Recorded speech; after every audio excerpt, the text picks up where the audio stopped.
Rogério, bom dia.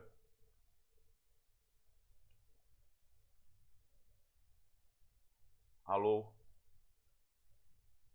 Bom dia, professor. Opa, Tudo beleza, certo? tranquilo. Não, queria saber só se está me vendo. É, Tô e vendo e ouvindo. beleza. Então, hoje a gente termina, né? Sim, A vamos semana a gente lá. termina tudo. É, Maravilha. pode crer. Olha só, vou dar continuidade aqui ao assunto ao que está faltando, que é justamente esse que está na tela aí que você deve estar vendo. Ainda não está o assunto ainda. Ainda não. Pois é. Só está a primeira tela, não é isso? Isso. Isso aí. Então, a gente terminou a parte de planejamento de atividade. Uhum. Desculpe, e agora a gente está na parte vamos matar essas duas coisas agora. Eu não sei se vai dar tempo de matar tudo, eu acho que dá sim. É, é, é, mas se não der, eu vou gravar, Tudo bem. tá certo? Eu vou gravar semana que vem. Eu quero que você me mande uma redação, por favor, para Uhum. avaliar. Uma redação com o resumo da disciplina, o que, que você aprendeu, tanto nessa como na de amanhã. Tudo bem. Tá bem? Vai fazer uma redação sobre o assunto, tá certo? Eu não preciso. Tá. É isso. Não é um relatório, não. Eu só quero saber o quanto que você absorveu. Sabe como? Tá legal. É para enviar quando, professor? Quando você puder. A semana que vem já é a semana de optativo. Então, no final da semana que vem, já eu já tenho que lançar nota. Eu achei que o período ia até dia 12. Pô, pelo calendário aqui, deixa eu te mostrar. Porque, foi prorrogado? Eu entendi que iria até o dia 12, mas assim, Aqui, ó. é que eu ouvi isso de alguém na realidade. Olha aqui, ó. Aqui é o que eu peguei hoje. Eu tava na dúvida também. Eu peguei hoje o, isso aqui na universidade, ó. Peguei na página da universidade, no SIGA. Ah, sim. Dezembro. Terça-feira, término do prazo para abertura do projeto de mobilidade. De 30 de novembro, ou seja, sábado, né? Acho que é sábado, não, é Uhum. segunda. 30 de novembro é segunda. De 30 de novembro a 4 de dezembro, período para aplicação das provas optativas. E é. Ó, no sábado, dia 5, término do segundo período letivo.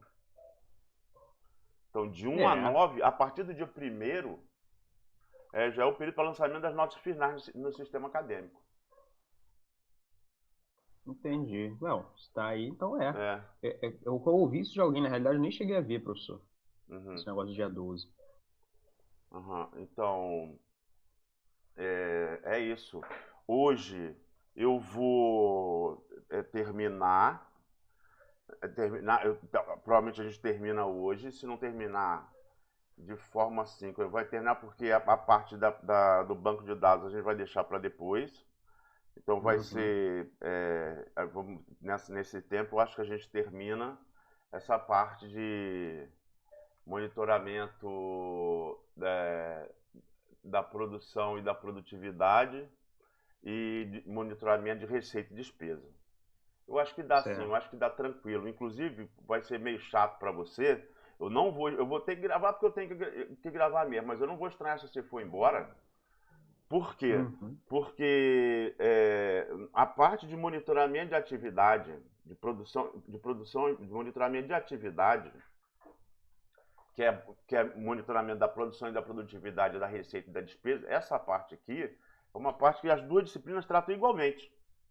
Por Sim. quê? Porque a parte mais complexa, uma vez que você fez o planejamento da atividade, você, como a gente viu lá, você destrinchou as atividades, e a atividade Uhum. mais complexa é de produção de madeira. O resto é variação disso.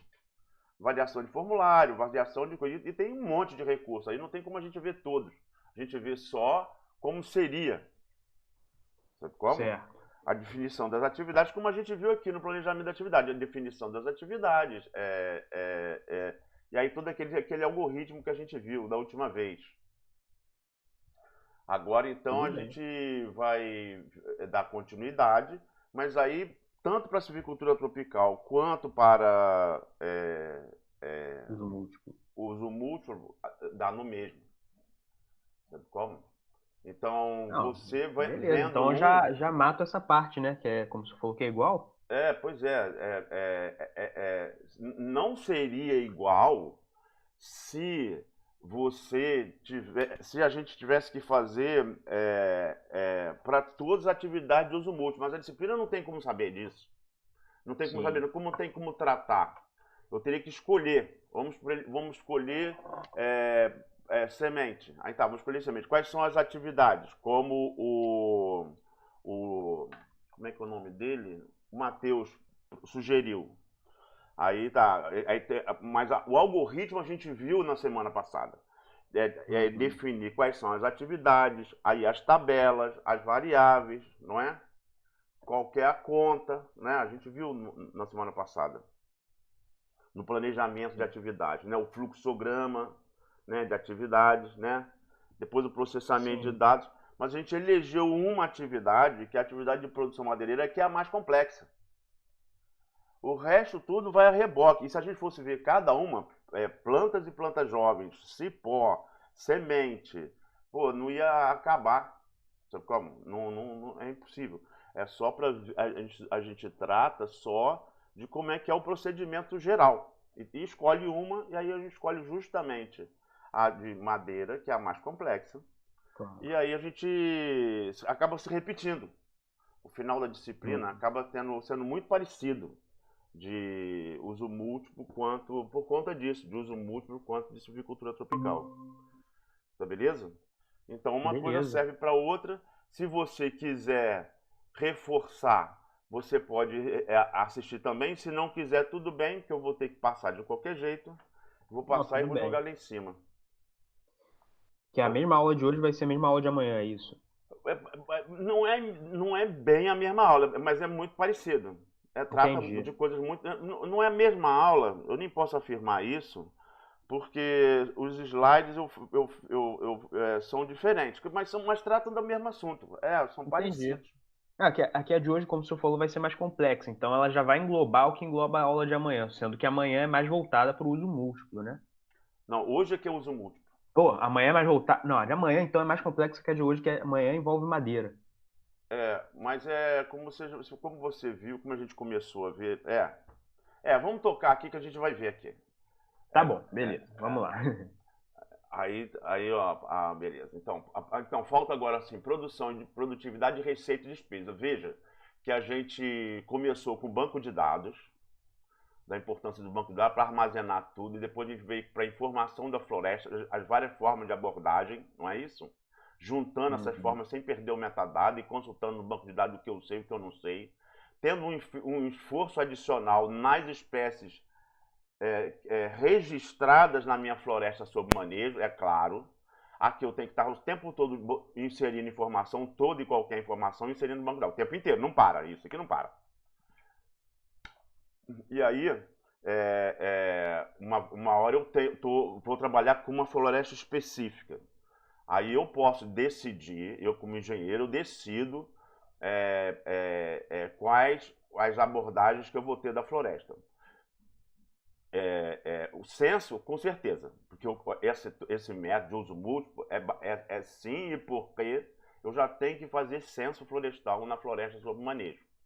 Então, já que eu tenho tudo mapeado, o microzoneamento, o SIG pronto, toda a infraestrutura, por que eu não exploro outros recursos? Aí toda aquela argumentação. E eu posso, então, decidir. Depois que eu fiz o censo, tem o microzoneamento, eu tenho as manchas lá, de palmeira, de cipó, seja lá do que for, eu posso, por amostragem, abordar a floresta. E a gente viu diversos níveis de abordagem, né? Tamanhos de unidades de amostra diferentes. Eu processo esses dados, então eu tenho informação da amostragem, inclusive eu posso fazer um inventário prévio. Tem gente que faz, se fosse uma floresta sob concessão, com certeza vai ter uma amostragem da floresta como um todo, de toda a floresta, né, por amostragem. E eu tenho também aquela terceira fonte de informação. Eu junto tudo, sem perder o metadado. E aí consulto ao banco de dados o que eu sei dessa minha floresta aqui. É o meu primeiro perfil econômico. É claro que se o meu banco de dados, a cada plano de manejo que eu fizer, o meu banco de dados vai ficando cada vez mais forte. Mas com certeza, quando eu fiz estou trabalhando com uma floresta específica, que eu juntei as 3 informações da fofoca, do censo e da amostragem, eu posso então consultar o banco de dados e também, porque agora eu vou saber o que eu sei e o que eu não sei. Não é? A vantagem do banco é toda a informação que eu coloco lá dentro, eu sei o que eu sei e o que eu não sei, e quando eu cruzo com informação da floresta, eu sei o que eu sei e o que eu não sei daquela floresta específica. E aí eu posso ter um esforço adicional pago pelo plano de manejo para revisão dessas espécies aqui. Né? Pô, essa espécie aqui é muito abundante e tal, vamos procurar saber mais sobre ela, a gente sabe pouco, vamos procurar. Lembra daqueles outputs do banco de dados, né? Para cada espécie, número de variáveis, variáveis preenchidas por espécie, nível de conhecimento das espécies, nível de conhecimento das variáveis, né? Todos aqueles outputs, aqueles relatórios que o banco de dados deve me imprimir. Aí eu faço um esforço adicional, logicamente, então o meu banco vai ficar mais forte para um futuro plano de manejo ou para uma futura unidade de produção anual. Sempre vai ter espécie nova, sempre vai ter espécie nova. A cada UPA vai aparecer espécie que não estava registrada na UPA anterior. Então eu vou pegar a informação da floresta e aí depois eu vou, com esse cruzamento das duas, eu vou fazer análise de investimento. Eu vou ter tanto produtos do setor primário, que é puramente extrativismo, quanto produtos do setor secundário, que é o beneficiamento, com níveis diferentes de beneficiamento, algumas coisas numa usina polivalente, outras não.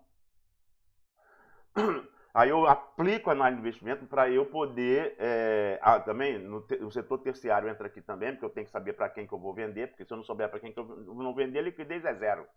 Então não adianta eu explorar uma coisa que eu não sei para que eu vou vender. Então tem que saber disso também. Então, setor primário, secundário e terciário. Essas coisas todas automatizadas no banco de dados. E aí eu aplico a análise de investimento para eu tomar decisão. Eu tenho que ranquear esses produtos, tanto do extrativismo quanto do beneficiamento. Eu tenho que ranquear eles. De acordo com o preço, eu tenho que ranquear. Aí a gente viu a matemática financeira, a gente reviu média de matemática financeira. Aí a gente tratou de classe de manejo, aquelas 3 classes.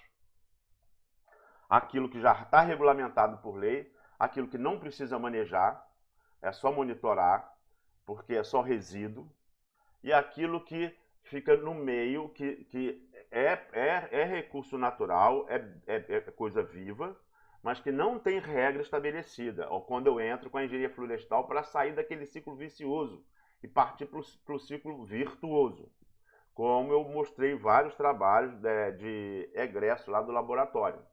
Eu mostrei aqui o teórico, eu tenho que definir uma população e tal, e definir uma intensidade de exploração, definir atividade, aquelas coisas assim. Então, as 3 classes de manejo, o que vai estar em cada classe.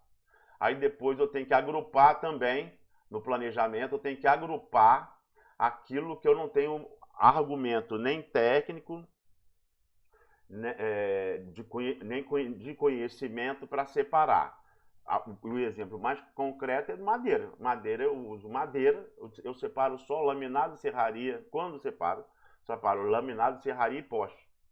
Então, eu trato famílias distintas em cada um desses grupos aí. Eu junto tudo. E nos outros recursos também. O livro fazia a mesma coisa, mas mostrando lá aquela tabela da semente, que a semente até tem muito mais variação do que madeira. Aquela tabela lá da semente exemplificando isso. Então, fiz o planejamento, vimos aquele negócio do fluxograma da atividade, definição de atividade, fizemos toda aquela parte, né? E agora a gente vai na produção, estamos agora na produção e produtividade, despesa e receita. A gente falou mais ou menos sobre isso já, né? Que a literatura é vasta, mas é parcial. Isso é trabalho do Sampaio. Sampaio é um egresso do laboratório também, que trabalhou justamente isso, monitoramento de atividade. Tá? Fez um trabalho muito legal. A monografia dele foi sobre isso. Por quê? Porque não existe, em floresta plantada existe, parcialmente, em algumas empresas bastante, mas em floresta bastante, mas mesmo assim parcialmente também. Mas em floresta natural não existe a cultura do monitoramento, não do monitoramento de atividades. Fica tudo por conta do capataz, que em geral não é engenheiro florestal. Então é vasto que tiver um monitoramento do ambiente, um monitoramento ambiental de empresas ou de projetos. No entanto, encontram-se poucos trabalhos que tratam especificamente sobre monitoramento de atividades florestais, como concluiu o Sampaio, né?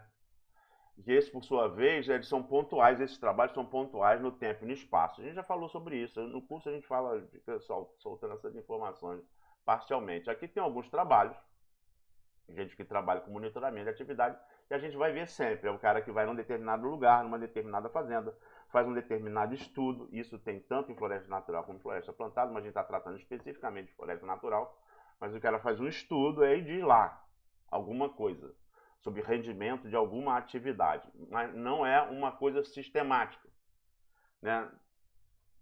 Ele vê que nas empresas florestais ele é limitado, esse monitoramento ao cumprimento da legislação. No caso de floresta natural, a legislação é pesada em cima e a fiscalização teoricamente também tem que ser. Então tem que ter monitoramento mesmo para ver se está cumprindo toda a legislação para não ter problema, né? A Altex pode ser suspensa, a certificação pode ser suspensa também ou ameaçada, né? Então, ao cumprimento da legislação e ao processo de certificação.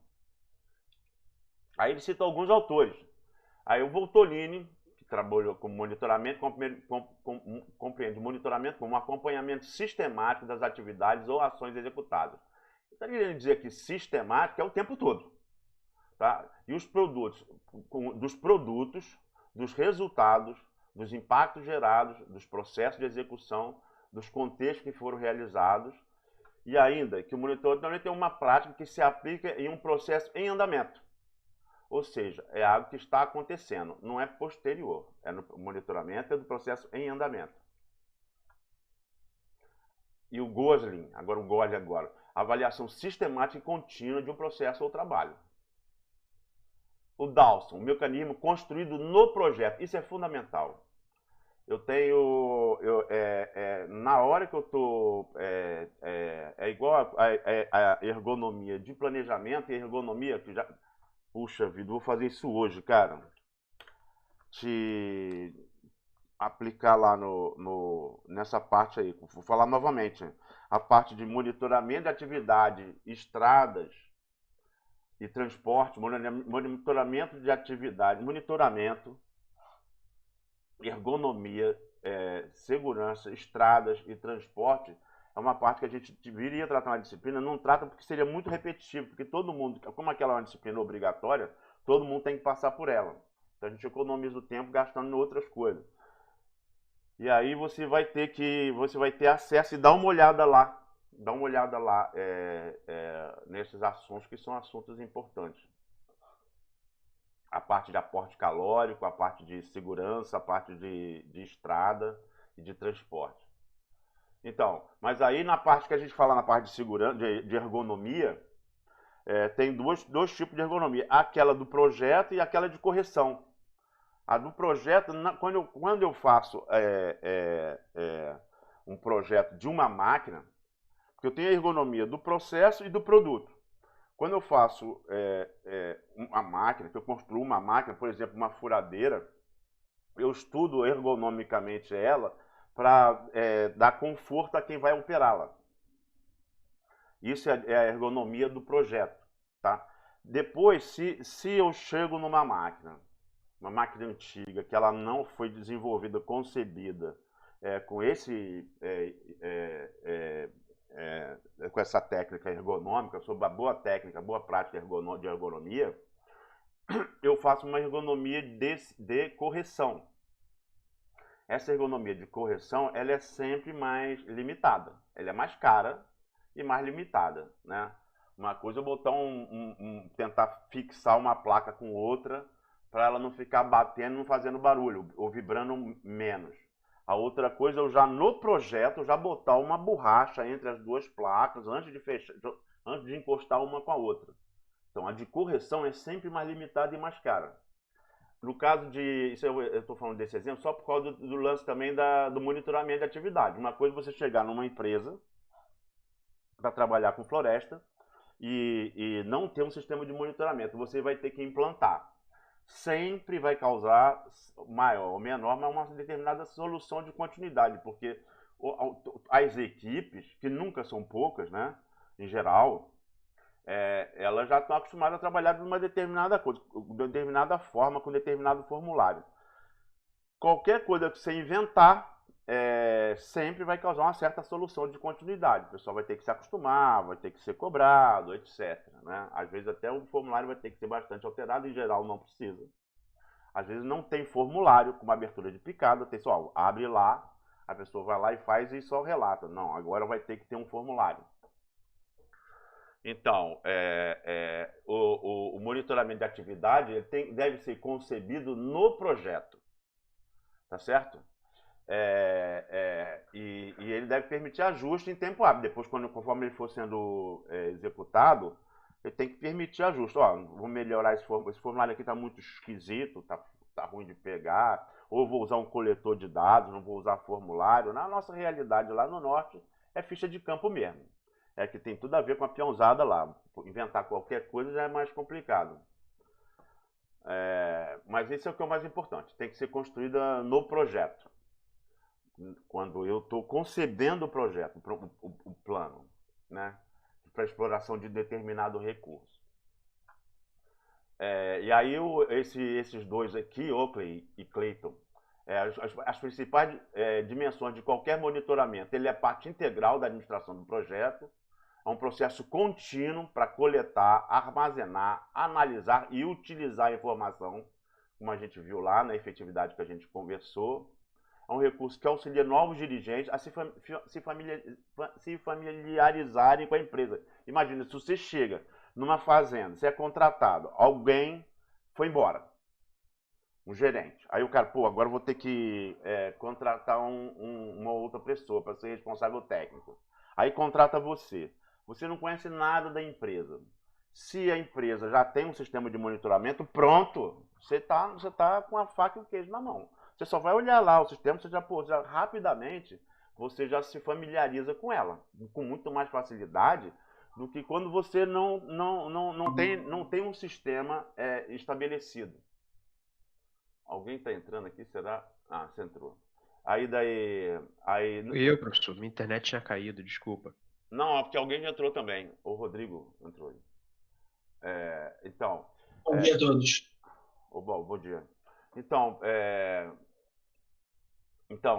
você ter um sistema já estabelecido é a forma de você se familiarizar rapidamente. Se por outro lado, você não tem experiência nenhuma, foi contratado para trabalhar numa empresa, e você chega lá, a empresa não tem um sistema de monitoramento, pô, você já tem uma coisa bem importante, bem legal para mostrar para aqui veio, que é implantar um sistema de monitoramento. Tá certo? Dentro desses princípios que a gente está conversando aqui, né, para permitir, né, contínuo, para coletar, armazenar, analisar e utilizar a informação, como a gente conversou na semana passada, falando da efetividade. Não adianta nada eu implantar um sistema se eu não uso o sistema, os relatórios do sistema, para tomada de decisão, para melhorar. Pode ser para melhorar uma equipe, para capacitar uma equipe melhor, essa equipe aqui está mal, ou essa atividade está mal em relação às demais, né? O que eu posso mudar nela, ou até modificar equipamento, botar equipamento mais moderno, ou seja, se eu não estou usando os relatórios do sistema de monitoramento, ele não está sendo utilizado ou não está sendo efetivo, tá certo? Ainda Voltolini, a prática do monitoramento deve gerar e sistematizar informações, subsidiar a melhoria dos processos por meio da avaliação das atividades. O Walker, o desenvolvimento de um sistema de monitoramento se desenvolve nas seguintes etapas. Primeiro, reconhecimento da necessidade de informação. Primeira coisa, assim, eu preciso de informação. Começa assim. Depois, identificação das variáveis relacionadas. Opa, alguém entrou aí. Não. Identificação das variáveis relacionadas. A câmera abriu, Rogério. Opa, oi? Valeu. Identificação das variáveis... Opa, não estava aparecendo coisa. Identificação das variáveis relacionadas. Identificação das fontes das variáveis. Olha lá, reconhecimento da necessidade de informação, identificação das variáveis relacionadas a essa informação, identificação das fontes das variáveis, definição dos responsáveis, quem que vai preencher essa informação, quem que vai preencher? Certamente, depois que eu identificar as equipes, né, o responsável pela equipe, né? No caso de censo florestal, seria você mesmo, se você estivesse coletando os dados do censo. Não é? É aquele formulário lá. Aí coleta e armazena, coletar e armazenar, ou seja, reunião dos formulários, né, preenchidos pelos responsáveis, né, processamento e divulgação. Divulgação é relatório. Tá certo? Agora, novamente, o relatório são relatórios simples, o mínimo de folha possível, de forma que já expresse. Daí o uso daqueles índices todos que a gente usa. Então, canciller ainda salienta que informação e tal deverá ser armazenada em um único local, a informação toda reunida num único local, interpretadas e sintetizadas, claro, porque não é para ser relatório grosso, não é coisa que você demore para ler, você tem que bater o olho, né? Filtrados no que foi importante para a tomada de decisão. Aí eu já digo uma coisa, se ela é filtrada no que foi importante, se ela não é importante para tomar decisão, ela não tem nem que ser coletada. Eu já penso um pouco diferente. Diminui o formulário. Diminui o formulário. Não bota informação que você não vai utilizar. E na implantação, adaptar as metodologias à realidade do processo ser monitorado. Isso tem a ver com duas coisas. Uma, se eu estou implantando um sistema de monitoramento, que em geral é essa a realidade, já existe o processo, o monitoramento não foi concebido durante o projeto, ele está entrando depois, e aqui eu falei, é sempre uma solução de continuidade, eu tenho que adaptar a realidade. Então, se já existe um formulário lá, eu tenho que procurar usar aquele formulário. Em geral, dá para fazer isso, botando poucas coisas. Por exemplo, o cara tem que registrar lá qual é a motosserra que ele está usando, por exemplo. Qual é o modelo e o por quê? Porque mesmo que você tenha uma mesma motosserra, do mesmo modelo, às vezes tem isso, tem até trabalho publicado daqueles que estão citados lá no começo, o cara está comparando duas máquinas e tem uma que tem uma produtividade extremamente inferior à outra. E aí na discussão do trabalho, ele fala que aquela máquina teve uma produtividade muito menor, porque o operador tinha toda hora que sair para completar o óleo do hidráulico, que a mangueira estava furada, estava vazando óleo. Ora, veja bem. Aí como é que o cara... Bom, isso não faz sentido, isso aí. Isso aí já devia ter corrigido e vai fazer uma avaliação da produtividade de uma máquina que está funcionando adequadamente. Mas, então, isso aí é questão de manutenção, que a gente viu lá. Agora, podem ser duas máquinas do mesmo modelo, inclusive, mas duas máquinas iguais, na mão de um operador é uma coisa, na mão de outro operador é outra. E duas máquinas, conforme o passar do tempo, pode ser que elas fiquem diferentes. Porque ou trabalhou num ambiente diferente, ou o operador, tem operador que é mais barra pesada. Tem operador que é mais cuidadoso, né? Eu já vi caso do cara estacionar a picape e apertar parafuso. O cara já fazer isso, já apertar os parafusos, já dar os ajustes lá. Tem cara que não, pega ali, liga e pronto. Por isso que até fala assim, ó, cachorro que tem dois donos morre de fome. É um veículo para em termos de carro, é um carro para cada motorista.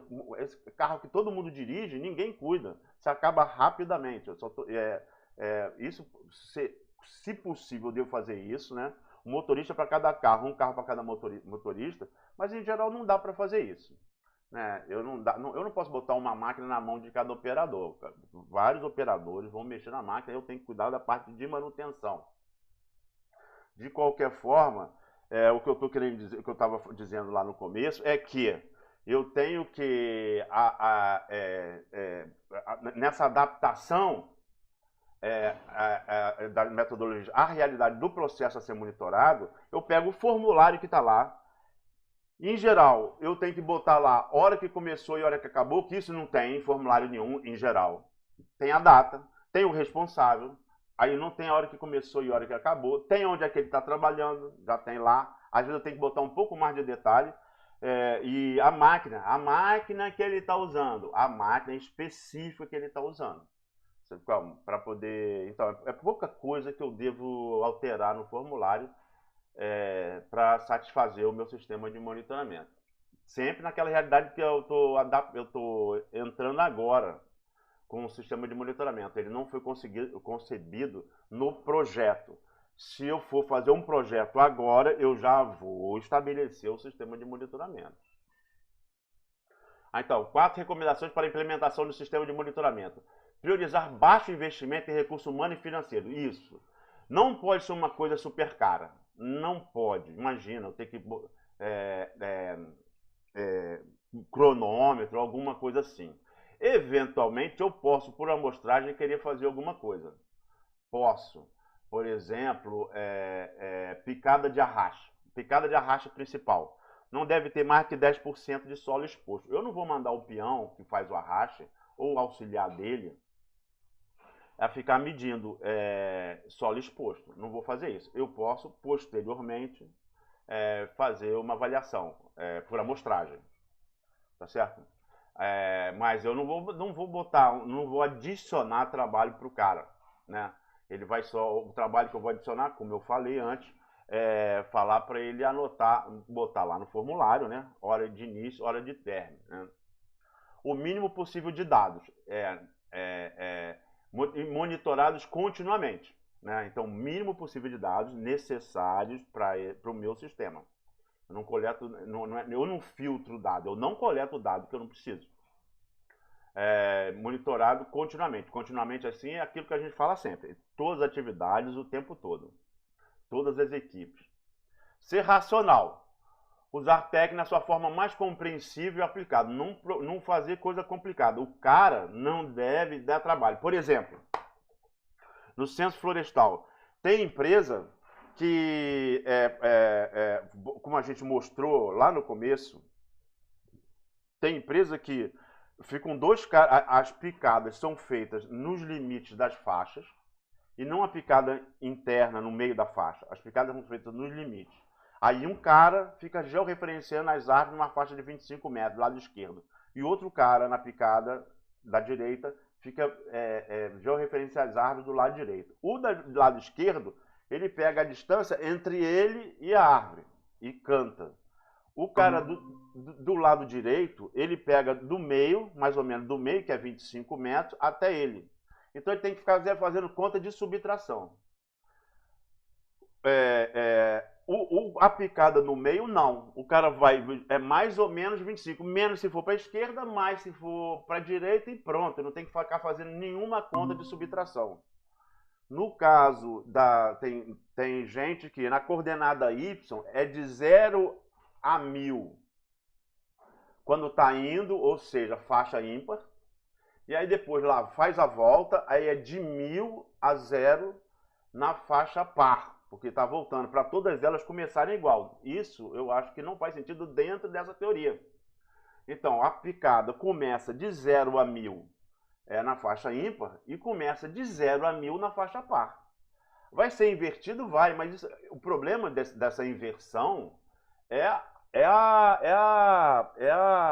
o computador que tem que resolver, não é o cara.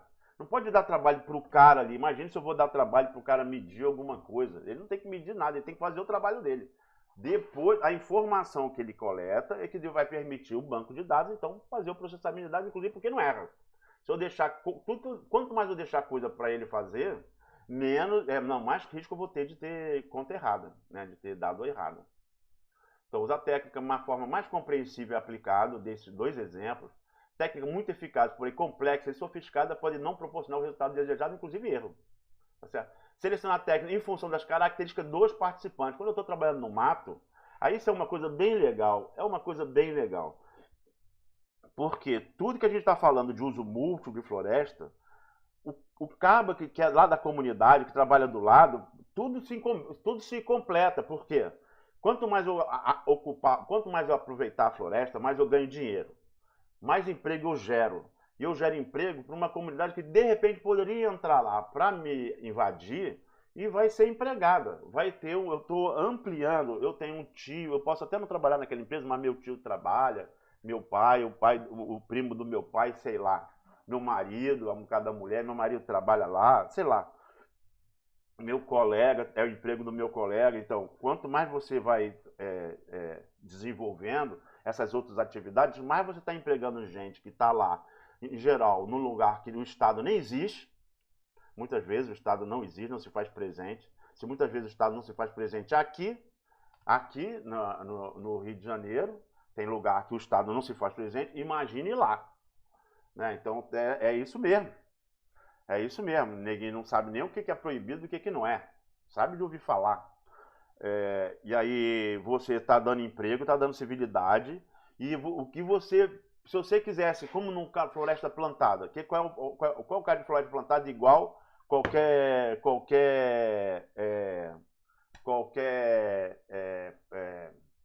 agricultura também, a tendência, cada vez mecanizar mais, cada vez empregar menos, e cada vez empregar pessoas mais capacitadas, com um nível de capacitação super complexo, para operar máquinas cada vez mais complexas também, ou processos mais complexos. No caso de floresta natural, não. Se você pegasse um cara super bem elaborado, um cara de segundo grau, um cara de terceiro grau, pronto. Não, na minha floresta só vai entrar engenheiro florestal para fazer tudo. Pô, tá no sal. Não é por causa do preço dele, também por causa do preço. Vai trabalhar só técnico florestal na minha floresta. Tá, vai ser o preço. Mas o problema é que muitas vezes esse técnico florestal é de área urbana. Tem coisa que você não sabe e que você vai acabar sabendo. Tem coisa que você não sabe e você jamais vai saber. Não adianta você ficar 10, 15, 20 anos no mato, que de repente você não vai ter a noção de direção que o cara tem andando no mato. Sempre você está encontrando um bicho que você não conhecia ainda. Pô, eu nunca tinha visto esse bicho. Pô, será que esse negócio ferra? Será que isso queima? Né? Então, você não conhece. Onde é que ele fica? Não é? Essas coisas assim, de andar, raizando. Ô, cara, isso aí afunda, cara. Não entra aí não, que isso afunda. Essas são coisas assim que o cara aprendeu desde pequeno. E aí dá super certo. O cara sabe um monte de coisa que você, de repente, pega um cara de fora, do centro urbano, ele nunca vai aprender. Espécies, mesmo que ele não seja mateiro, ele conhece muita espécie. Ele olha um ninho, ele sabe de que é aquele ninho. Sabe como? Coisa que, de repente, você não vai saber. O cara do centro urbano não vai saber. Vai até ir aprendendo, mas alguns mais rápido, outros mais devagar. Mas vai trabalhar anos lá e vai estar sempre vendo uma coisa nova, diferente do cara que foi nascido e criado no mato. É muito diferente. Então, o cara é o cara perfeito para você utilizar. Só que ele também tem um grau de instrução muito baixo na instrução formal. Então, de repente, a escrita dele é ruim. Você vai ter que, então, fazer ele escrever o mínimo possível. Número, todo mundo sabe. É difícil você encontrar um adulto que não saiba número, né? Então, escrever também, tem às vezes, muita gente não sabe só desenhar o nome, né? Então, isso já é um problema, não vai poder ser o chefe de equipe, mas é o cara que vai pegar o terçado, com certeza. Esse cara com o terçado na mão, com uma foice, ele vai saber fazer muito bem, vai subir pirambeira, descer pirambeira, não vai se perder. Assim, então, junta a fome com a vontade de comer. As tags selecionadas, então, em função das características dos participantes. Isso aqui é teoricamente, eu só estou dando exemplo específico para o caso de uso múltiplo de floresta natural. Forçar atividades pouco usuais costuma ser perda de tempo e talento. É isso. Não restringir a flexibilidade e a agilidade. Eu não posso tolir, no meu sistema de monitoramento, eu não posso tolir a flexibilidade do cara poder adaptar, resolver alguma coisa assim. Claro que eu tenho que analisar caso a caso, mas eu tenho que ter isso como princípio. Aí, pequenas empresas podem sofrer mais com a implantação de um sistema de monitoramento. Eu não sei, não sei. Bom, às vezes tanto pequena quanto grande, depende do ponto de vista, né, que você está querendo, né? Uma empresa grande, muita gente, muito mais equipe, muito mais trabalho a fazer. A intuição e o julgamento de alternativas pode ser fundamentais nesse caso. Eu acho que a intuição e o julgamento de alternativas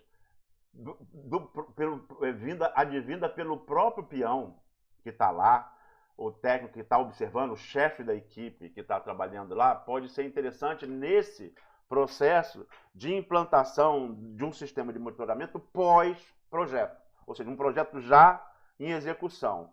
É ouvir, mas aí tem que tomar muito cuidado com isso. Por quê?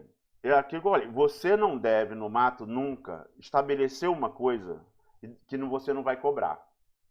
E que se você cobrar, você não pode só cobrar e não receber e ficar tudo por isso mesmo. Você tem que ter cobrança e punição. Punição entre aspas, né? Tem que ter. Então, se você não vai cobrar, não estabeleça. Aí eu não tenho como saber, conferir essa coisa. Não vou dar baculejo. Então não cobra. Não estabelece.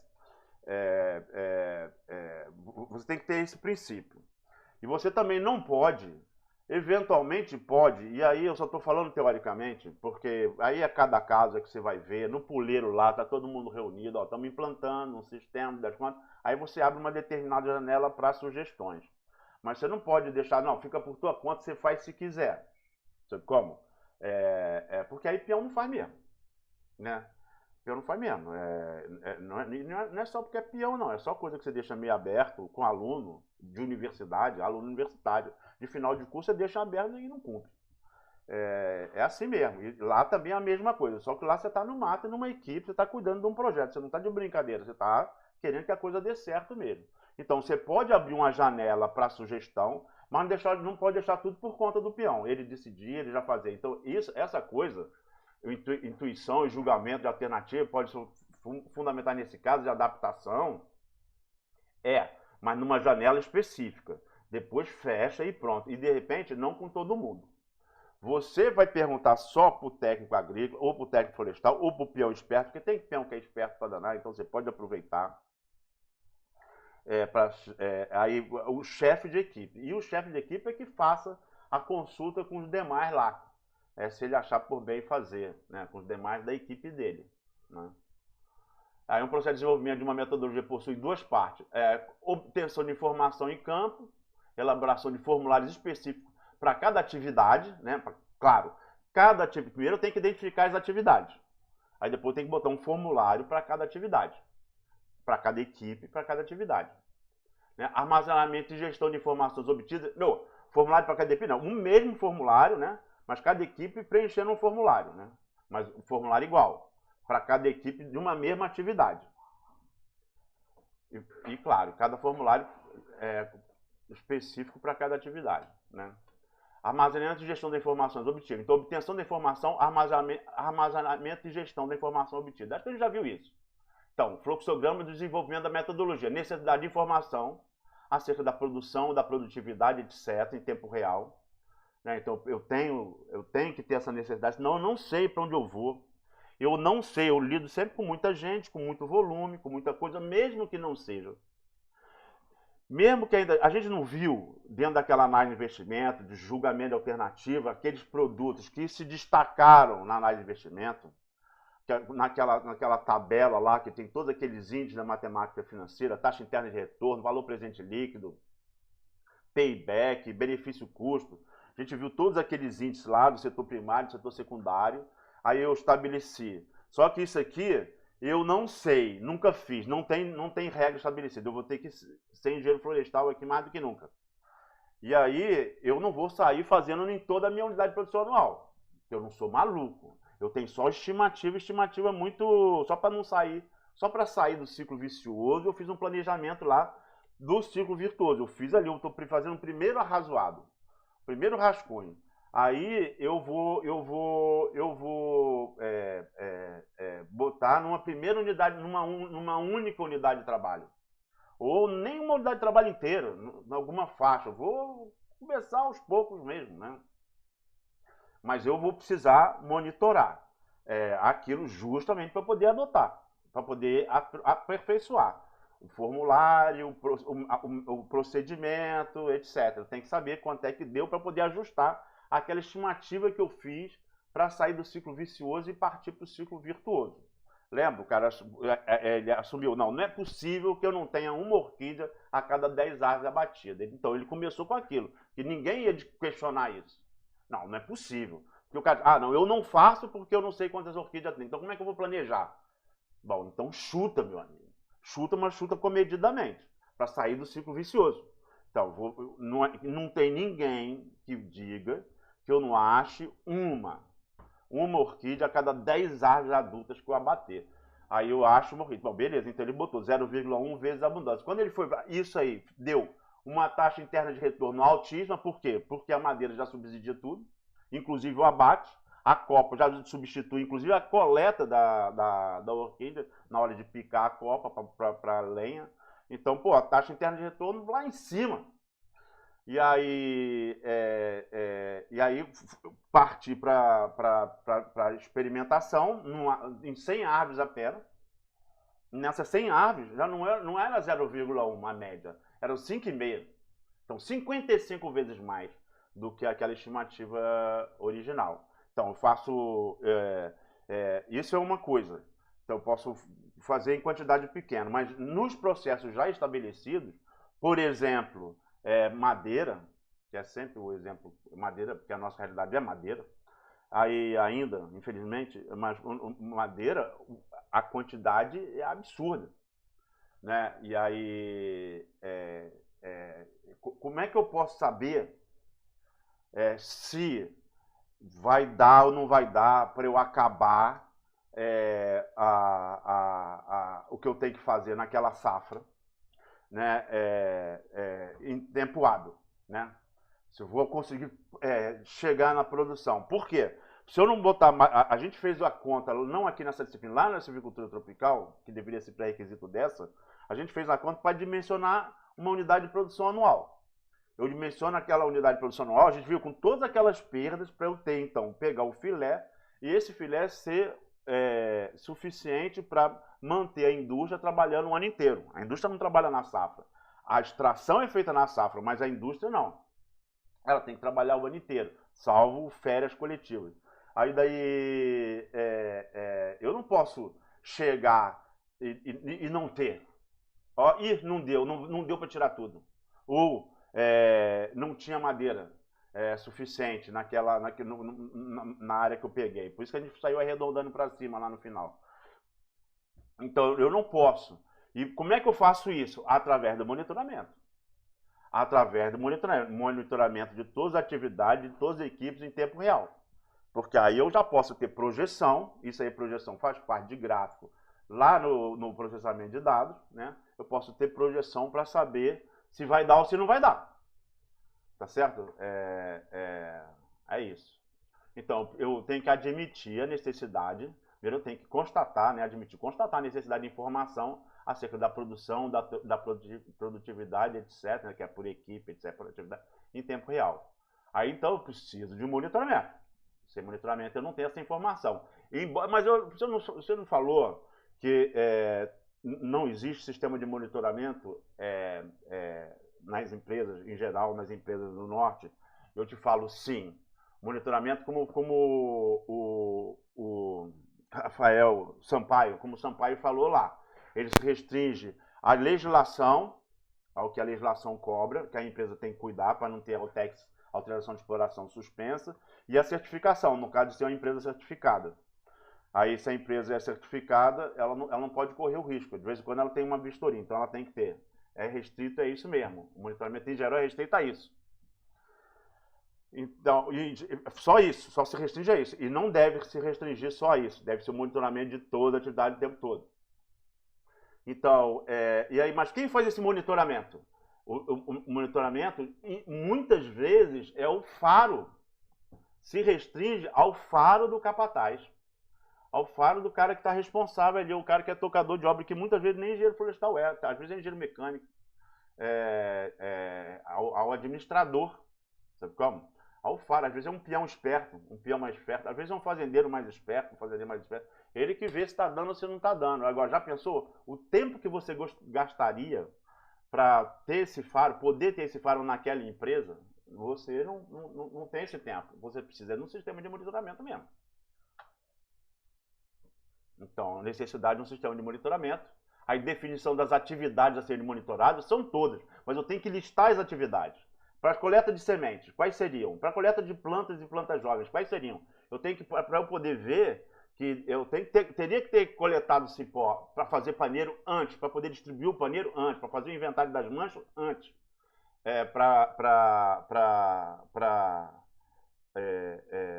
registrar os cipós nas árvores no censo antes, para depois eu coletar a semente ou plântula. Né? Tudo isso é atividades anteriores, que depois, quando eu for listar lá, como a gente viu no planejamento de atividades, né, no fluxograma, né, eu tenho que definir quais são as atividades para poder elaborar o formulário de campo para cada atividade.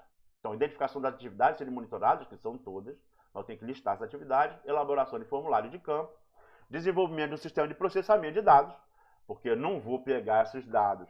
No começo eu posso até fazer no Excel, mas depois tem que ser no banco de dados. Eu não tenho esse tempo e vai ficar caro. O sistema de formulário não tem que ser o mais barato possível? Tem, não pode pesar, ele não pode custar no processo de produção. Ele aumenta o meu custo, diminui minha rentabilidade, ele não pode custar nada. Então, eu tenho que ter um digitador, não posso ter um engenheiro processando o dado, um técnico processando o dado de monitoramento. Não faz sentido, vai ficar caro, porque eu tenho que fazer de todas as atividades do tempo todo. Então, isso aí é só digitador, digitando dado e o banco de dados processando automaticamente. Então, desenvolvimento do sistema de processamento de dados, aí definição de mecanismo de efetivação. O mecanismo de efetivação é aquilo, como é que vai ser. Ele vai ter que reunir em quais páginas, de quais relatórios, né? E entregar aonde, disponibilizar aonde, para que já esteja eu não tenho que pedir, automaticamente ele tem que estar em algum lugar, né? Para eu consultar todo dia. Parâmetro de avaliação do sistema de monitoramento. Esse aqui a gente já falou. Eficácia, né? Eficiência, a gente já falou disso. Eficácia é uma razão do volume que eu fiz em relação ao volume que eu deveria fazer. Qual que é o volume que eu deveria fazer? Tem a ver com o sistema de monitoramento, tem a ver com o histórico, tem a ver com a produtividade esperada para a equipe. Então, para dar tudo certo, conforme eu planejei, cada equipe que vai ter aqueles dias de trabalho, né, tem que fazer tanto por dia. Então, a eficácia é o volume que ela fez em quilômetros de picada, unidade de trabalho abatida, metro cúbico abatido, o coletado, né? Então, é o volume por volume. Então, a eficácia é mais ou menos 100%, né? Eficiência. A eficiência também é uma razão também. Só que aqui é volume, o quilômetro, volume de trabalho, né? Quilômetro, metro cúbico, seja lá o que for. E aqui eficiência é tempo. Tempo de agregação de valor sobre o tempo total. Tempo total é hora de efetivo trabalho. Tá certo? Então, eficácia, eficiência e efetividade, que é aquilo por exemplo, o sistema de monitoramento, ele ser efetivo mesmo de eu utilizá-lo para a tomada de decisão. No caso, a efetividade, no caso de um determinado volume, é realmente concluir tudo e ganhar o dinheiro que eu estava esperando. Né? Isso é um exemplo de efetividade. Então, aqui a eficácia, que é essa razão que eu já falei, produção realizada sobre a produção esperada. Aí o algoritmo dela, identificação de todas as etapas, a eficiência. O algoritmo da eficácia. A eficácia é isso aqui, a eficiência é identificação de todas as etapas de produção, inclusive esperas, inspeção, movimentação, medição do tempo gasto em cada etapa de produção, determinação do tempo de produção total, a soma de todos os tempos parciais, e o tempo real, ou o tempo de valor agregado. É o tempo da atividade efetivamente necessária à produção. Aí que está. A eficiência, ela só pode ser medida por amostragem. porque senão eu vou estar fazendo, obrigando alguém a ficar do lado da equipe do peão lá, com um cronômetro, anotando o tempo que ele para fazer isso, para fazer aquilo, o tempo que ele está voltando, o tempo que ele está indo, né? E aí eu já estou custando, o sistema de monitoramento está custando. Eu então não estou sendo adequado, né? Então a eficiência eu faço por amostragem diferente do resto que eu falei até agora, tá certo? Aí depois o tempo de monitoramento, o tempo de manutenção, aqui eu tenho, aqui o tempo total é o tempo de produção mais o tempo de manutenção, é o tempo total. Então o tempo de manutenção pode ser uma manutenção preventiva, que é aquela que eu faço regularmente de acordo com a tabela, né? Né? Tem manutenção preventiva diária, tem uma tabela, por exemplo, chegou, ver se a seta está funcionando, se a luz está ligando, se está... Tem que ver, dependendo da máquina que ele está olhando, se tem que estar limpa o filtro pré-filtro tem que ser limpo todo dia, né? Então, depende da máquina, ela vai ter lá uma tabela de coisas que ele tem que fazer, tem que saber todo dia. É um carro, um caminhão, tem que ver se a seta para direita, se a luz de freio está funcionando, tem que fazer aquela manutenção. Às vezes é manutenção mensal, ou melhor dizendo, de acordo com o orímetro. Então, depois de tantas horas, tem que fazer, tem que calibrar, tem que ver a suspensão, tem que trocar o óleo, tem que limpar o filtro. Então, manutenção preventiva, ela é feita regularmente de acordo com uma tabela, considerando a hora de trabalho, de tempo em tempo. A manutenção preditiva se difere da preventiva. Por quê? Porque quando eu estou com tempo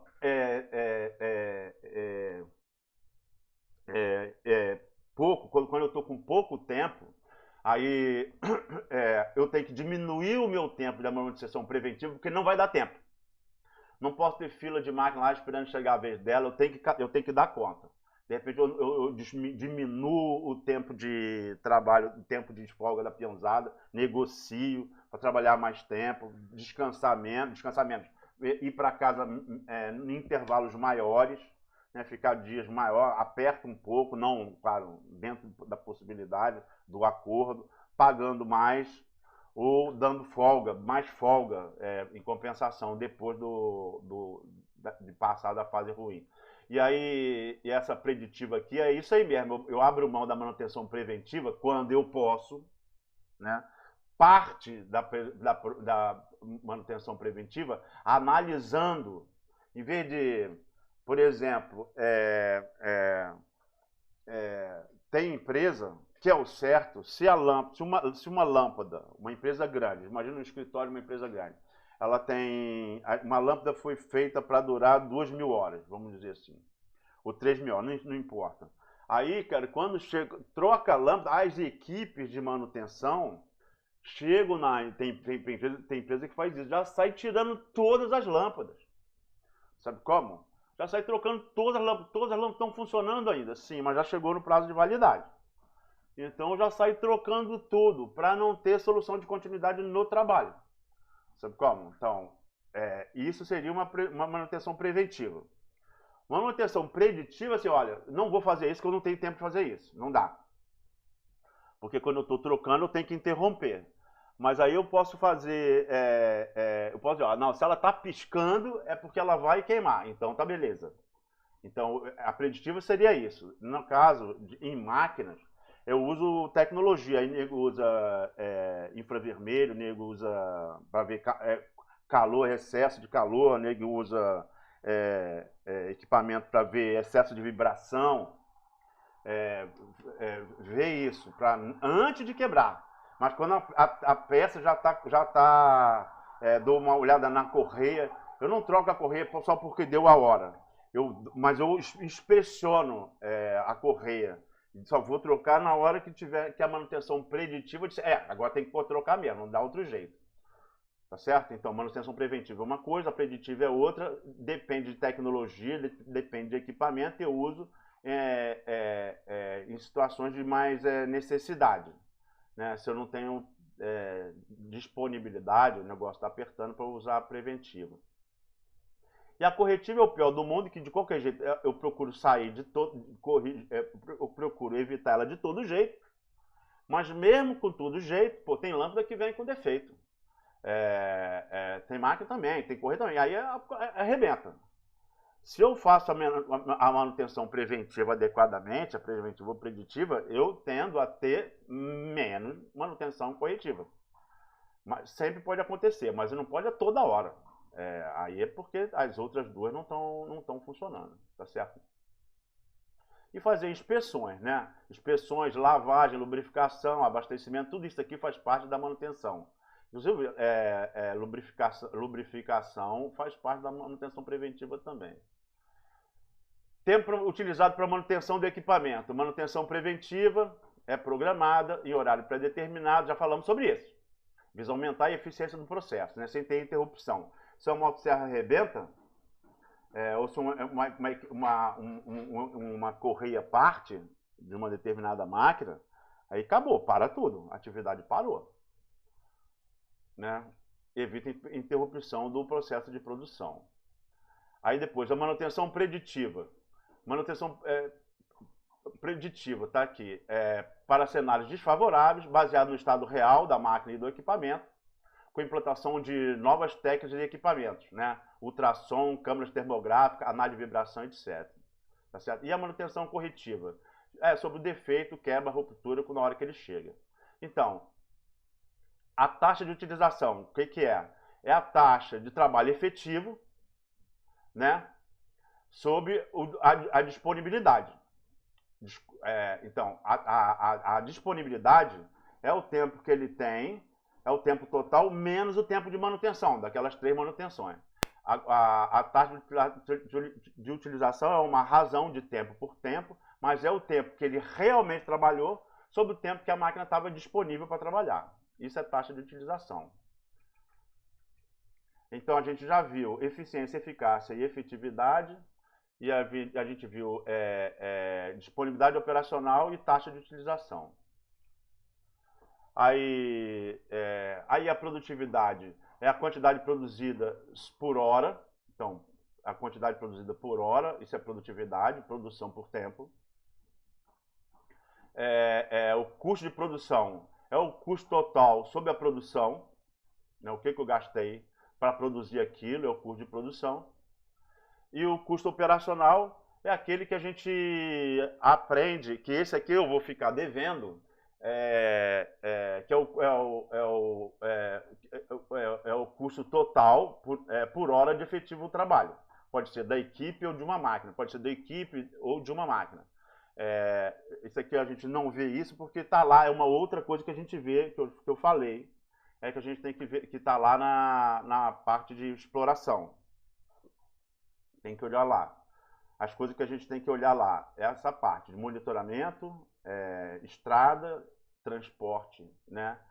E ergonomia e aporte calórico. Essas coisas a gente não trata aqui porque é obrigatório tratar lá. Tá certo? Mas isso aqui tem a ver, esse custo total de uma máquina, por exemplo, é o custo fixo, mais o custo variável, mais o custo de administração.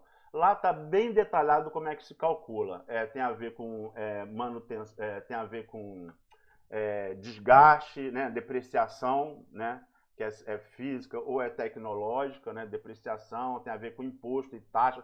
Lá está tudo explicado detalhe por detalhe. Isso aqui é cumprido.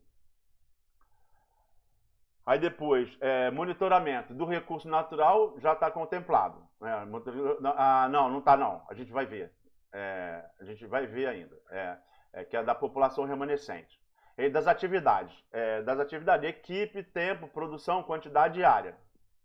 E modelos. Aí eu uso modelo também. Por exemplo, volume de copa por espécie e por material. Ou fator de empilhamento. Tá certo?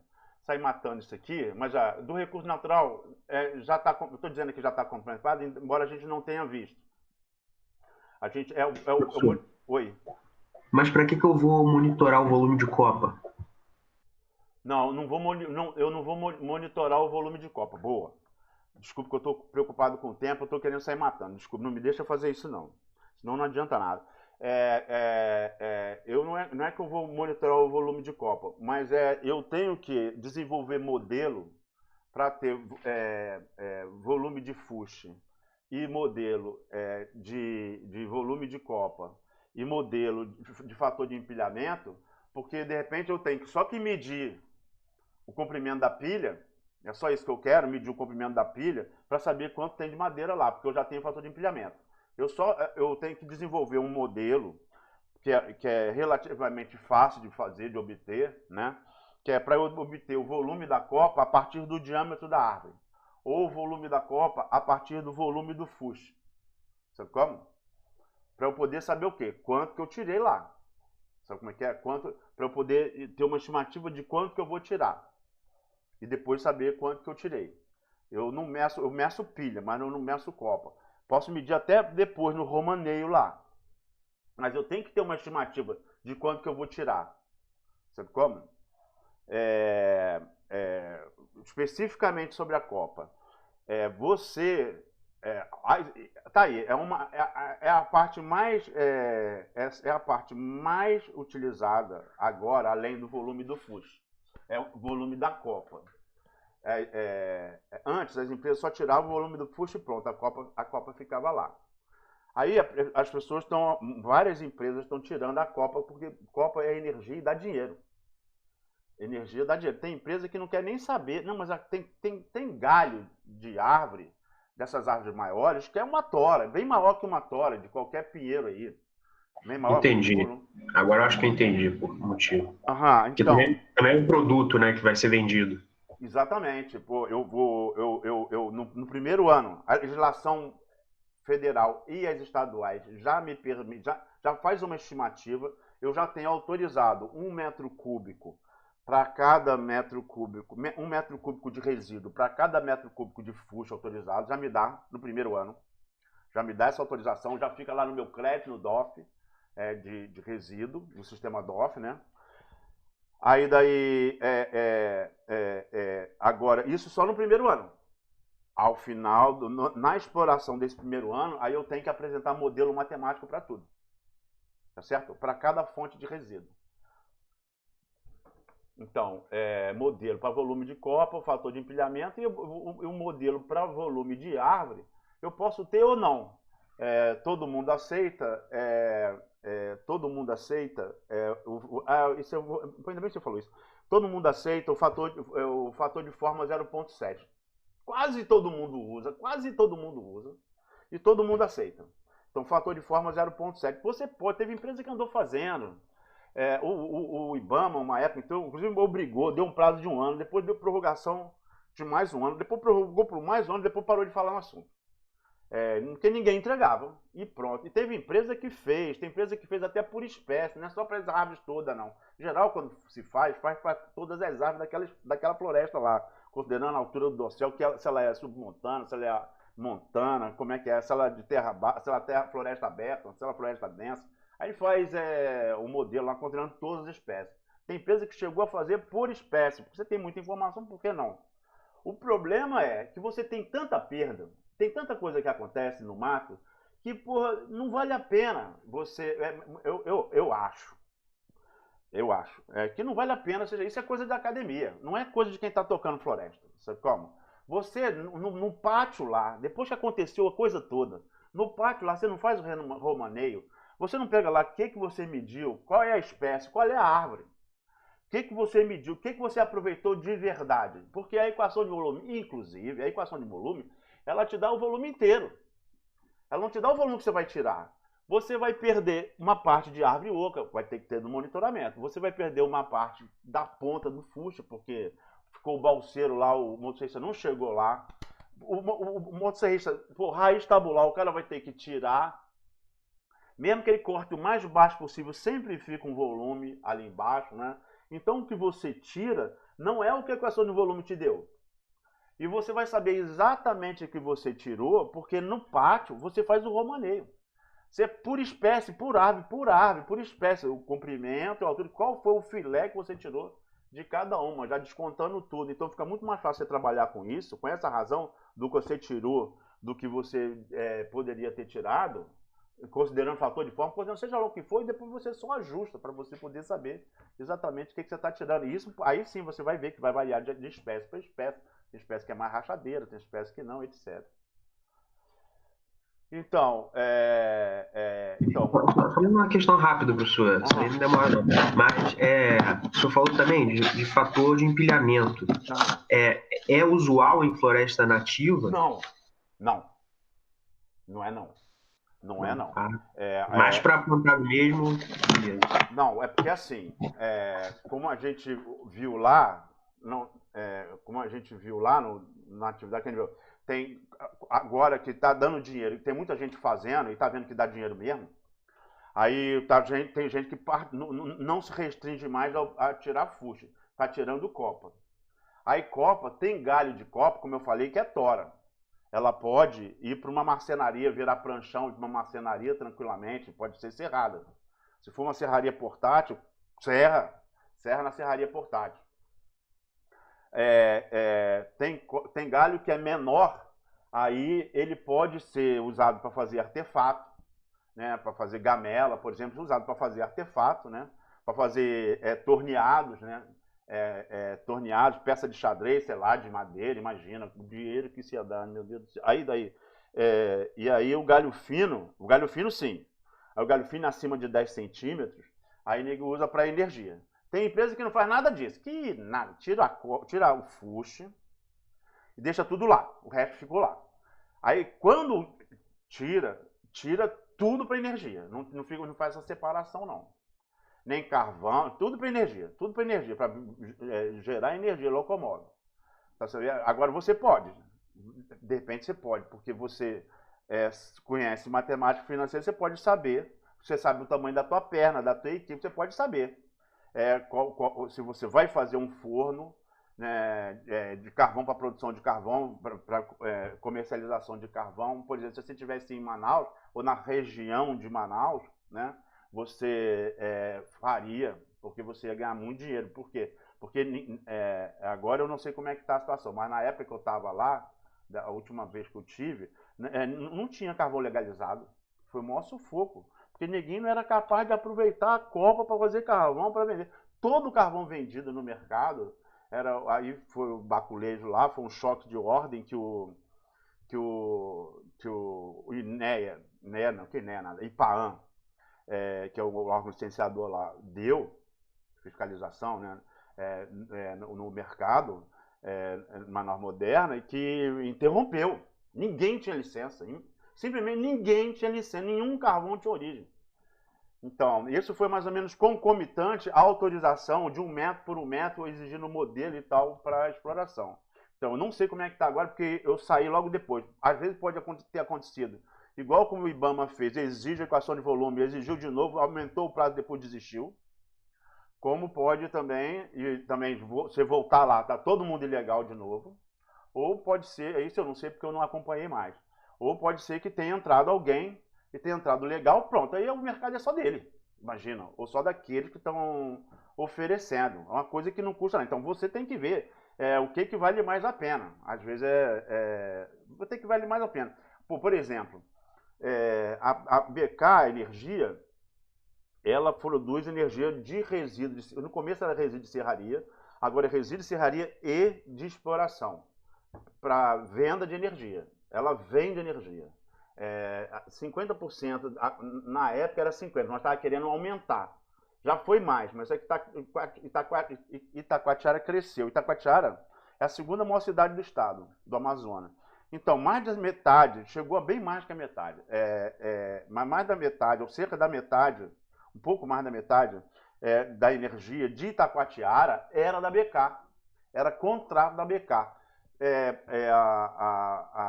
A BK, ela precisa de ela compra tudo da Preciosud. Mas se a Preciosud, por exemplo, tiver fechar, a BK é uma outra indústria, uma outra empresa. Ela é um outro CPF, é um outro CGC. Ela tem que comprar, ela tem que cumprir o contrato com a prefeitura, com Itacoatiara. Então, uma alternativa, se eu tivesse lá, você poderia vender lenha para a BK. Eu não tenho perna para fazer carvão, não tenho perna para fazer carvão, para mim sair distribuir, não tem. Então, ou eu deixo no mato, ou eu vendo para BK. Pô, vou vender para BK. Como? Isso aí quer dizer que cada caso é um caso. Talvez você esteja num lugar que valha muito a pena, provavelmente lá, vale mais a pena você fazer o teu carvão e vender carvão. Então, vou fazer carvão aqui. Então, vou construir forno. Você tem barro, você tem tudo. Por que não fazer carvão? Cara, com aquele teu resíduo que já está lá no mato. E pensa bem, até ambientalmente é mais interessante, porque em vez de você queimar combustível fóssil, você está aproveitando uma lenha, um carbono que ia de qualquer jeito apodrecer e ia para a atmosfera. Claro que ia ser fixado na floresta sob manejo de novo, claro, mas agora você pega e aproveita aquela energia, em vez de você dissipar ela, aproveita ela, você já está poupando energia de combustível fóssil, além de que essa energia é muito mais barata. É muito mais barata do que a produção de energia a partir de combustível fóssil. Então tá. Beleza. Monitoramento do recurso natural já foi, das atividades, então formulário, tempo, produção, é isso que eu quero, modelos, né? O modelo que eu for. Aqui é um formulário, não é esse aqui não, não é esse não. Esse formulário aqui eu vou deixar todos de fora, que eu vou mostrar ele, vou deixar esse formulário para lá. Tá beleza? Eu vou deixar esse formulário para lá. Eu vou mostrar um por um. Depois que eu comecei a mostrar semana passada. Eu vou mostrar amanhã. Vou dar continuidade amanhã, que a gente começou a ver esses formulários aqui. Em vez de mostrar esse formulário, vou mostrar lá o formulário direito. Tá certo? Para não ter que mostrar duas vezes. Amanhã a gente já começou a ver os formulários semana passada, não foi? A gente parou, acho que no formulário do censo, não é? Isso, a gente começou trabalhando nos formulários, aí ficou faltando 1 ou 2 formulários para ver só. Não, ficou faltando, não, foram vários formulários que a gente parou no começo. Mas amanhã a gente dá continuidade. Vamos deixar isso para lá para economizar nosso tempo. E aí claro. Tá, agora sim, o monitoramento da floresta.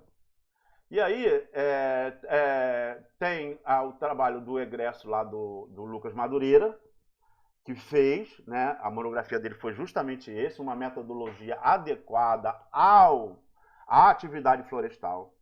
Embora exista a Rede Flor, a Rede Brasileira de Parcela Permanente,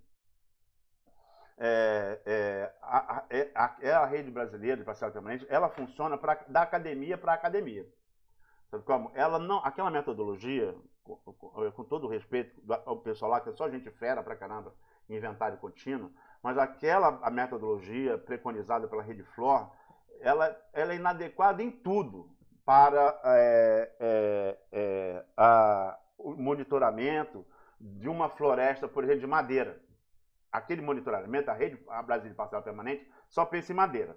O monitoramento da floresta ou da população que você está falando de uso múltiplo vai depender do que você está trabalhando. Agora, em termos de madeira, o monitoramento de madeira, que foi o que o Lucas Madureira trabalhou, aí a gente vai usar como exemplo,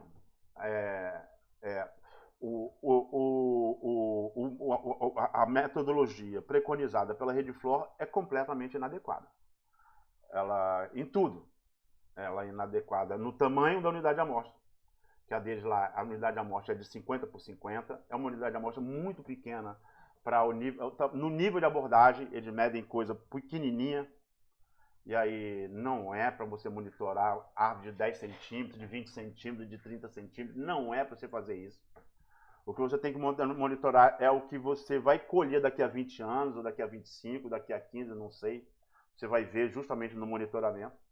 Então, se você explora acima de 50, faz censo acima de 40, então é essa população acima de 40 que você vai monitorar. E ela já está toda emplacada.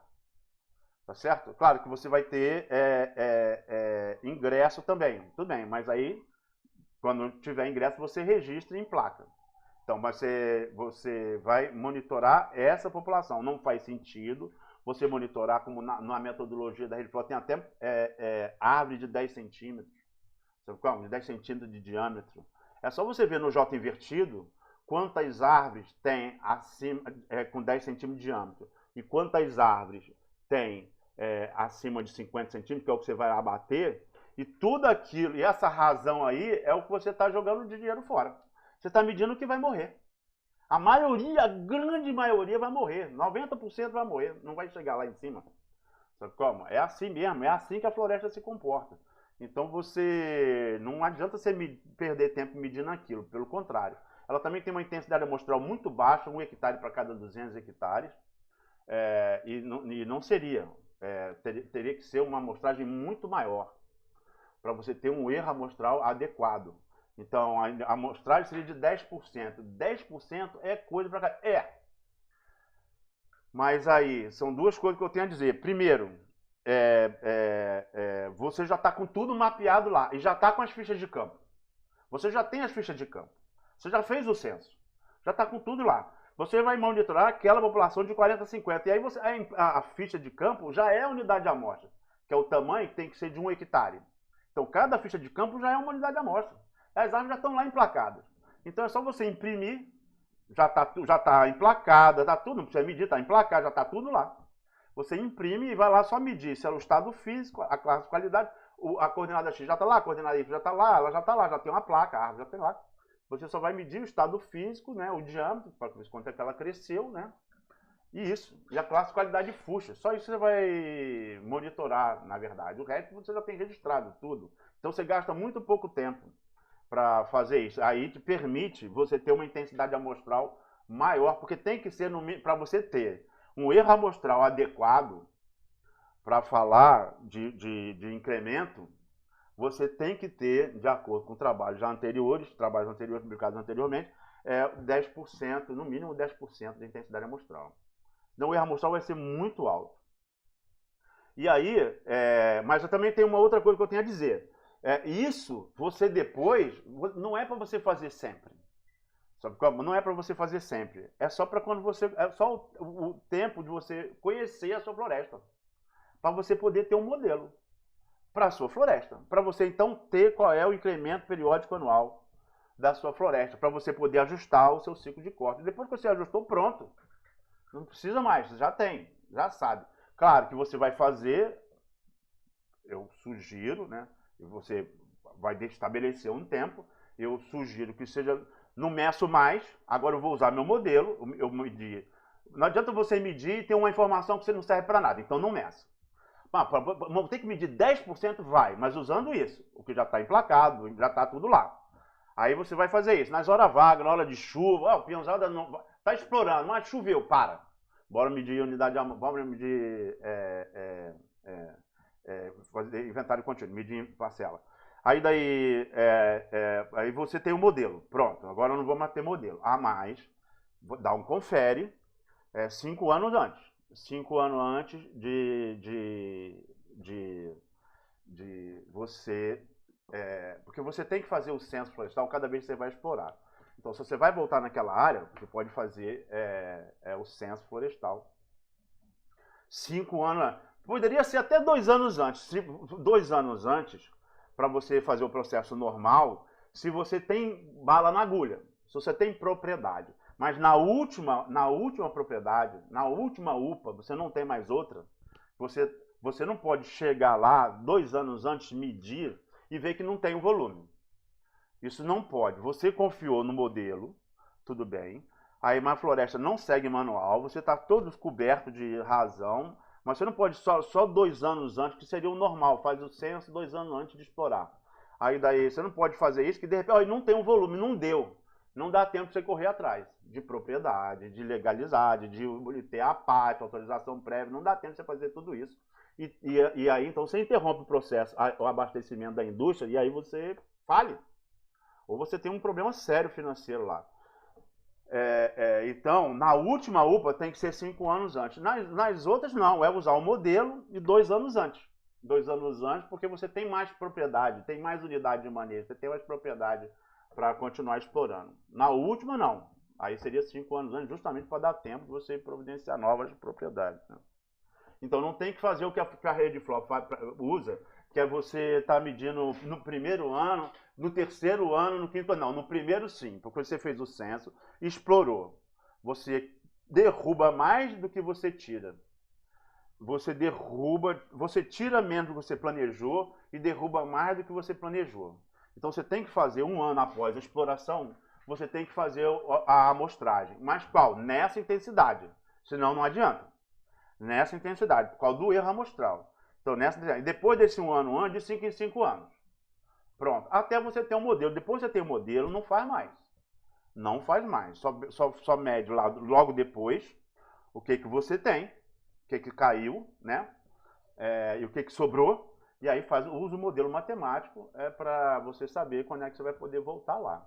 Não gasta mais dinheiro com isso. Gasta dinheiro na coisa certa. A outra questão é que a Rede Flor fala em parcela permanente, 50 por 50. Aí ela usa 50 por 50, subdividida em 10 por 10. É um absurdo de trabalho e de custo para você medir coisa pequenininha que vai morrer tudo. Não tem nada a ver. Mas ela ainda está parcela permanente. Então, uma vez estabelecido, sempre parcela. O Valdinei Travassos de Queiroz, que é o cara que é o maior, talvez o maior estatístico florestal da Amazônia, todo mundo acha isso. Todo mundo não. Muitas pessoas acham isso, né? E ele já tem 2 livros publicados sobre inventário. Foi inclusive o livro que o Lucas Madureira usou para propor a metodologia. E posteriormente, um outro egresso lá do laboratório, o Luiz Munir Nasser, utilizou também no mestrado dele a metodologia proposta pelo Valdinei, uma adaptação da metodologia proposta pelo Valdinei. Porque o Valdinei sempre questionou parcela permanente. Ele sempre questionou. Eu sei que a Embrapa preconiza, a Rede Pro preconiza, mas ele sempre questionou. Ele falou, não tem como o peão não dar um trato especial na parcela permanente. Ele sempre vai ter mais cuidado quando ele estiver na parcela permanente. E logo ela tende a não representar mais a floresta. E você tem lá diversos inventários que você poderia fazer. Você já postou um naquele da parcela permanente. Então ele pode estar fora da curva. Ele pode estar bem abaixo da curva, pode estar bem acima da curva de todos os inventários que você poderia fazer naquela área, que teriam uma distribuição normal. Então, substituição parcial é o melhor. Então, quando você implantou o censo, você tem 100 unidades de amostra de 1 hectare. Cada formulário é uma unidade de amostra de 1 hectare. Perfeito. O tamanho, perfeito. Então, daquelas 100 ali, você vai selecionar 10. Dessas 10, 5 vão ser as permanentes. E as outras 5, a cada vez que você for avaliar, você vai trocar aleatoriamente nas outras 95, outras 5. E aí você tem a substituição parcial, que é o que o Valdinei Queiroz considera o mais seguro, o mais adequado para a região. O material é tudo é a mesma coisa que a gente usa para fazer o censo mesmo, tá certo? Placa e baliza de PVC, no caso, porque no censo você botou as placas, né? E botou baliza e placa das árvores e na baliza e placa, mas você teve o abate, teve o arraste, né? Ninguém vai desviar uma picada de arraste, ou desviar uma estrada, ou desviar, seja lá o que for, ou desviar a queda de uma árvore para não atingir a baliza. Então, certamente vai perder baliza pra caramba. Você vai cair a árvore, essa árvore vai derrubar outra, você vai fazer picada de arraste, você vai construir estrada, então um monte de baliza vai se perder. Então, baliza de novo, placa e baliza para substituir aquelas que foram perdidas, tá certo? Então, área fixa, 1 hectare, que é justamente a ficha de campo de 50 por 200, DAP maior ou igual a 40, que já está emplacado lá, você já fez no censo, então não vai gastar tempo com isso, implantação, não vai gastar nada, você vai só imprimir a ficha sem alguns campos. Né? O campo UT, faixa, número da árvore, né? Espécie, coordenada isso, completa aí, já preenchido. Você já tem essa informação. Intensidade amostral de 10%, amostragem com substituição, com substituição parcial. 5 fixas, né? As primeiras naquela unidade de trabalho, e as outras 5 aleatórias. Então, aqui é um exemplo. Aqui eu tenho faixas, cada ficha de campo 200 metros, então eu tenho 5 fichas por faixa, eu tenho 20 faixas. Eu tenho fichas que foram sorteadas 10, dessas 10, 5 não vou medir, 5 não vou medir, desculpa. Essas 5 aqui, que estão em preto escuro, vão se repetir no tempo B, né? E aí no tempo A vou ter 5 aleatórias, e no tempo B, outras 5 aleatoriamente selecionadas, tá certo? Então, na primeira etapa, no primeiro tempo, é o censo. O segundo etapa, 1 ano após a exploração. E o terceiro, de 5 em 5 anos. A partir de agora, de 5 em 5 anos, a periodicidade das medições. A primeira já é o censo, você tem que fazer mesmo. Você fez o censo. A segunda você tem que saber. Para saber qual foi a tua floresta remanescente lá, você tem que medir. A partir daí, não no terceiro ano, como tem gente que preconiza, de 5 em 5 anos. Antes disso, não acontece nada na floresta. De 5 em 5 anos, tá bom. Até você ter um modelo, depois não mais. Então, o nível de avaliação, já falamos, né? Já falamos disso, né? Aí, estado físico também, né? Aquela mesma do censo, tá certo? Não precisa nem o que fazer. E aqui a amostragem e inventário. Esse aqui é o livro que você pode também adquirir, de graça, na internet, do Valdinei Queiroz, de 2012. Então, são 3 coisas que você deve usar. A monografia do Lucas Madureira. Melhor que isso, a dissertação do